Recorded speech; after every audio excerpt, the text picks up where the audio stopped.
let's start the book of class 9 English literature. And in the book of class 9 English literature, the first lesson is about the greatest man of the world, Hazrat Muhammad Mustafa sallallahu alayhi wa sallam.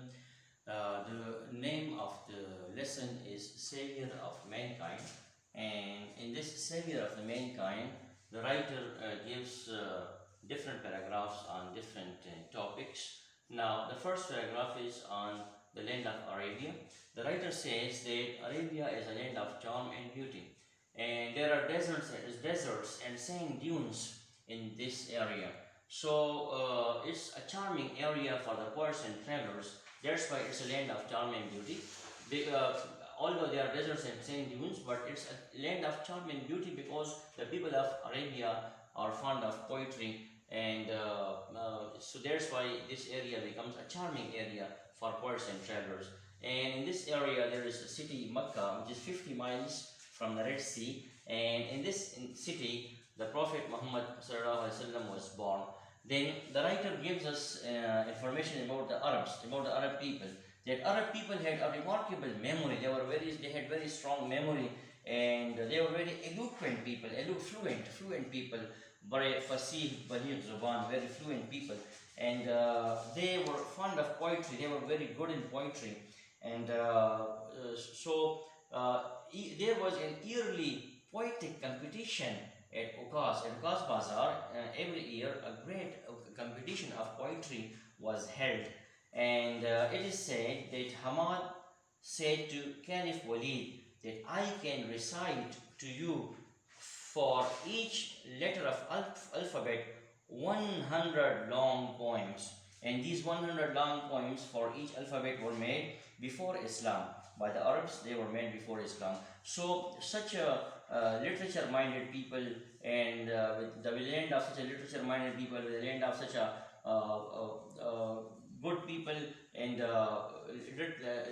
literature-loving people, Allah chose this land to send His messenger, and Allah wanted to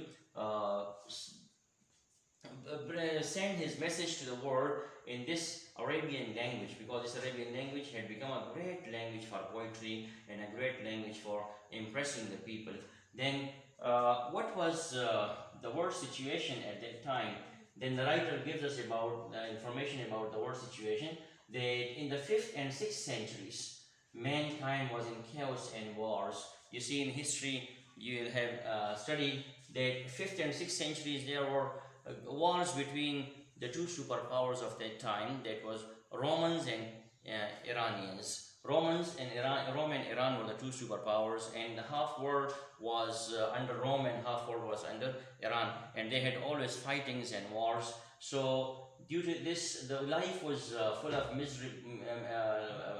The life was full of misery and chaos, and wars have destroyed the lifestyles and the happiness of people. Civilization which was developed in 4,000 years was at great risk, because the two superpowers were going to destroy the world due to their wars. So Allah sent His messenger in this time to save the world from these destructions. Then the writer gives us another information about the Prophet ﷺ, that when he was 38 years of old, he started going towards the cave Hira, and there he started meditation, and he was great worried about the humanity. He was thinking about the humanity. He was thinking on the bad condition, miserable condition of humanity. So one day Allah sent Gabriel, and he brings the message of Allah, and the message was Iqra, read. From Iqra, read Allah's first message. The revelation started to Prophet Muhammad ﷺ, and then he started preaching towards to the people of Arab, and these messages of Allah were coming towards the Prophet Muhammad ﷺ for 23 years. These messages were revealed. So within 23 years, the Prophet Muhammad ﷺ changed the Arabs. But when he started preaching, the Arabs became against of him, and Arabs forced him to retreat from his preaching, and they forced Abu Talib, his uncle Abu Talib, to compel his nephew to shun his activities. So when Abu Talib told his nephew about the concerns of the people of Arabia, the Hazrat Muhammad Sallam tells him that, oh my uncle, if these people put sun on my one hand and moon on my other hand, I will not leave my mission, and uh, I will bring Allah's rules on this world. I will enforce Allah's command on this earth, or otherwise I will perish in this mission. Then Abu Talib says to him, okay, oh my brother's son, go away, do your work, nobody can touch you. After this, with Abu Talib's support, he worked more efficiently, and for that purpose, he changed the Arabs, he changed the lifestyle of the Arabs, he changed the minds of the Arabs, who were enmities were going on, murders were going on, killings were going on daily basis. He changed this life, and then there is an everlasting impression of Holy Prophet Sallallahu and the people's life. And even today, if somebody say against something about him, the people become so much passionate. They uh, they they kill that person who says something against the Holy Prophet. So he has an everlasting impression on the lives of people, and this will go on after the day of judgment. Then the writer says about a Western historian. There was a Western historian, Michael Hart. The Michael Hart writes about the Holy Prophet ﷺ, that he had a key role for the new faith. He brought a new faith in the world, and he was a driving force for the Arab conquest. When the Arabs conquered Rome, conquered Iran, conquered a lot of other powers of the world, and defeated the biggest powers of the world, so the driving force was the personality of the Holy Prophet ﷺ. So, and Michael Hart then writes that Prophet Muhammad ﷺ was the most influential political leader for all the time. For all the time, he is the most influential political leader. No other political leader can take his place. Then at the end of the lesson, the writer writes about the Rasul's life. That how was Rasul's life? It was he had deep faith in Allah Almighty. He had deep faith in Allah Almighty. He didn't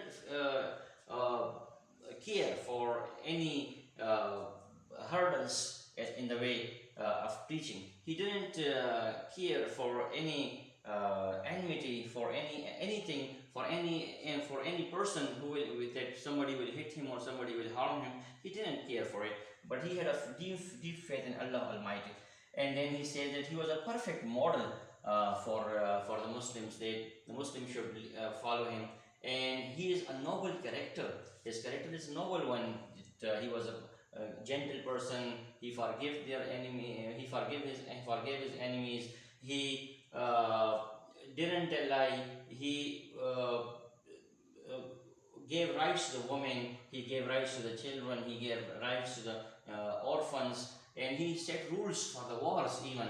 Okay, in the wars, no woman will be hurt, no old person will be hurt, no child will be hurt, and even that young person will not be hurt. He will not, who will not attack on the Muslims. So he is a noble character. And then at the end the end point is there of Hazrat Aisha Taranha says that his moral and character are an embodiment of the Holy Quran. When somebody asked Aisha Taranha, okay, how was the life of Muhammad?